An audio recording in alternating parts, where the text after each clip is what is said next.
Hi guys, welcome back to my channel and another episode of Prepare with Nikita Tanwani. So lately I had been getting a couple of questions about the national costume round of pageants, and so I decided to come over here on my channel and talk about it and answer some commonly asked questions.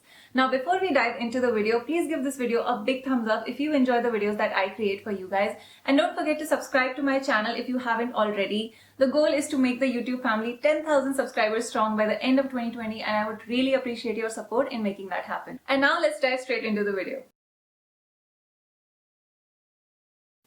So the national costume round in pageants was introduced as a way to allow the contestants to honor and celebrate their countries, and also supposed to be a way for contestants to be able to distinguish themselves from other contestants apart from the regular mundane evening gown and swimsuit rounds. And the common trend that has been noticed when it comes to the national costume round is that the outfits are usually very elaborate, very dramatic, very theatrical and eye-catchy, and there's a lot of usage of sequins and feathers and props and anything that can be used to make it very dramatic. However, that is not mandatory because Adrienne Castellino, the winner of Miss Diva 2020, decided to break the stereotype this very year when she decided to portray the female farmer through her national costume at Miss Diva 2020, and the outfit was so simple and so different from all the regular stereotypical national costumes that we've seen, and it created such an impact, and she definitely won a lot of hearts in the pageant community. And so your national costume is about the impact that you want to create. There are no rules as to what it should look like.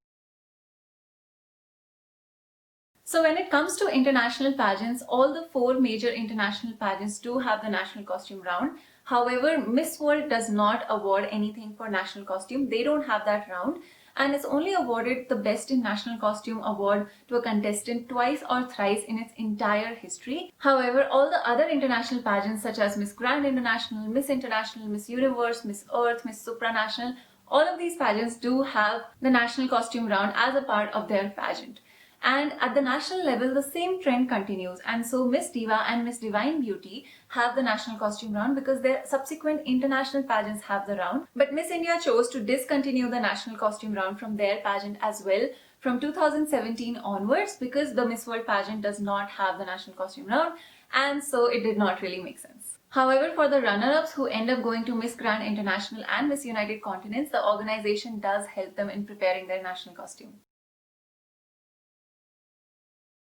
No, the national costume round of pageants do not count towards the overall scoring of contestants. However, the national costume round is that round which is so popular, especially at international pageants. It is one of the most popular and spoken about events during the pageant because it is a fashion event, and so there are a lot of media people and journalists and fashionistas who will read and write about and speak about what happened during the national costume round.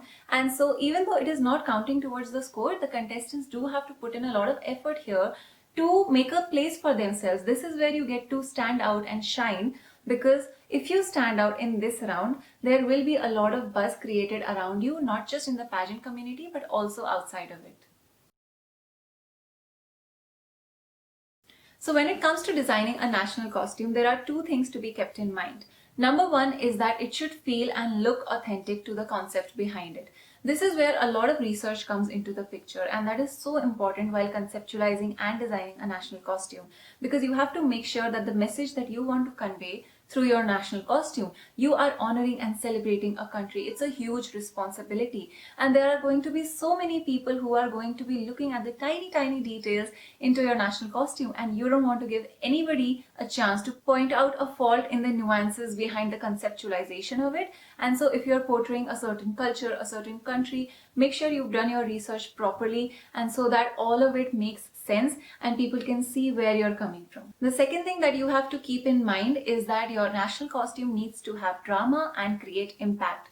And so visual impact is very important when it comes to your outfit and look in the national costume segment of the pageant. The visual impact is very important when it comes to the national costume because you have to stand out among a sea of other very elaborate and very catchy national costumes. And so there has to be a focal point, there has to be a wow factor, there has to be an element which ties the whole outfit together and does not compromise on the overall impact of the outfit that you have chosen. And so when you put these 2 things together, that is the drama and the impact and the authenticity behind the concept behind it, that is when you get a really memorable national costume. And that is all for today's video, guys. I hope you guys found this video super helpful and informative. If you did, please like this video, share it with your friends.